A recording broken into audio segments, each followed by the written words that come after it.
Hello friends, तो कैसे हैं आप सब। सो आज के वीडियो में हम बात करेंगे यूनिकॉर्न स्टार्टअप्स के बारे में।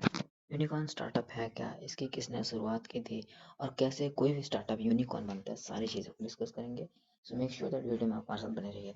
एक यूनिकॉर्न स्टार्टअप जो है प्राइवेटली हेल्ड कंपनी होती है जिसकी वैल्यूएशन कितनी होती है, $1 बिलियन से ज़्यादा होती है।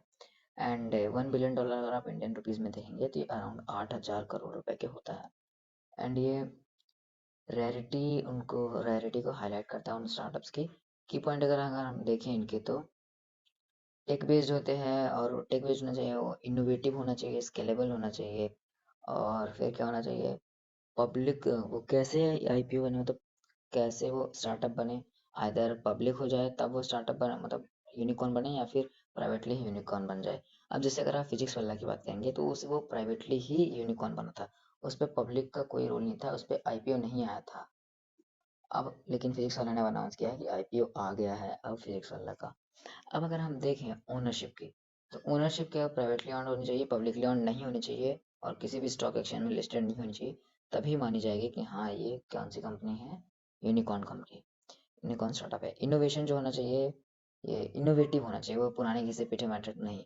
और फिर ये क्या करता है, बिजनेस मॉडल जो होते हैं पोटेंशियली अर्न कर रहे होते हैं, उनको ये डिसरप्ट करता है ये इनोवेशन। और जो रैपिड ग्रोथ इसे मिलनी चाहिए इस स्टार्टअप को। सेक्टर अगर देखें तो टेक बेस्ड होता है, टेक बेस्ड, और वेरियस सेक्टर में यूनिकॉर्न आप बना सकते हैं, like e commerce, fitness and health care. इन सारे सेक्टर्स में ऑलमोस्ट ई कॉमर्स में तो ज़्यादा ही होते हैं। आपने मीशो का एग्जांपल देखा, फ्लिपकार्ट का देखा, अमेजोन का देखा, स्नैपडील का देखा, सारे यूनिकॉर्न स्टार्टअप हैं। ग्रोथ अगर देखें तो स्ट्रॉन्ग स्केलेबिलिटी ग्रोथ होती है इनके पास, और सिग्निफिकेंट ग्रोथ, दोनों चीज़ें होती हैं इन पे।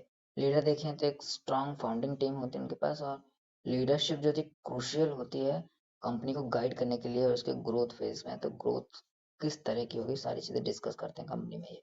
तो उस तरह की लीडरशिप होनी चाहिए। पाथ फॉरवर्ड अगर देखें तो यूनिकॉर्न जो है वो प्राइवेट रहने के लिए चूज कर सकता है, लेकिन अगर वो पब्लिक आना चाहता है तो इनिशियल पब्लिक ऑफरिंग यानी आईपीओ ला सकता है अपना स्टॉक एक्सचेंज में, और लार्जर कंपनी के द्वारा एक्वायर भी हो सकता है, या फिर एक्वायर कर भी सकता है लार्जर कंपनी को। अब यूनिकॉर्न की शुरुआत की किसने थी, हमने तो नाम तो सुन लिया, अब किसने की थी शुरुआत। तो इसकी शुरुआत एक वेंचर कैपिटलिस्ट थे, एलिन ली। ये जापान से थे, 2013 में इन्होंने इसकी शुरुआत की थी। एंड एक मैथोलॉजिकल क्रिएचर था, रैरिटी ऑफ स्टार्टअप्स। अगर आप इसका लोगो भी देखेंगे यूनिकॉर्न का, तो एक क्या है, हॉर्स बना हुआ है। एंड इस जो वैल्यूएशन रीच करते हैं उनकी सक्सेस स्टोरीज को दिखाना है इसका मेजर एम। और कैसे उन्होंने कितने उन्होंने फेल्ड अटेम्प्ट किए, कैसे उन्होंने अचीव किया, और उनको हाईलाइट करना है, ये सारी चीज़ें। और इंडिया जो है वो थर्ड लार्जेस्ट कंट्रीब्यूटर है स्टार्टअप इकोसिस्टम में, यानी चाइना और यूएसए के बाद हमारा स्टार्टअप इकोसिस्टम थर्ड लार्जेस्ट है, यानी सबसे ज़्यादा स्टार्टअप्स इंडिया में ही हैं चाइना और यूएसए के बाद।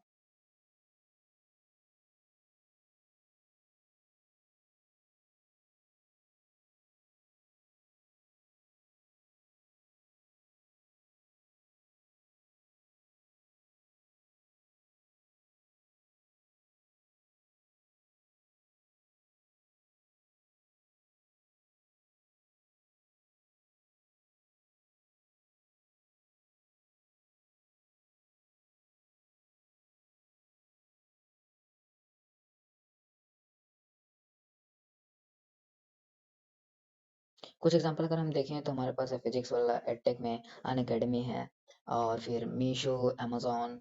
अमेजोन तो खैर बाहर का है, लेकिन ये सारे जो स्टार्टअप्स हैं ये इंडियन स्टार्टअप्स हैं।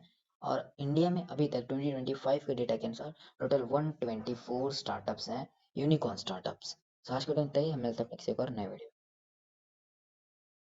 कुछ एग्जांपल अगर हम देखें तो हमारे पास है फिजिक्स वाला, एडटेक में अन अकेडमी है, और फिर मीशो, अमेजोन। अमेजोन तो खैर बाहर का है, लेकिन ये सारे जो स्टार्टअप्स हैं ये इंडियन स्टार्टअप्स हैं। और इंडिया में अभी तक 2025 के डेटा के अनुसार टोटल 124 स्टार्टअप्स हैं, यूनिकॉर्न स्टार्टअप्स। तो आज का दिन तक हम मिलते हैं किसी और नए वीडियो।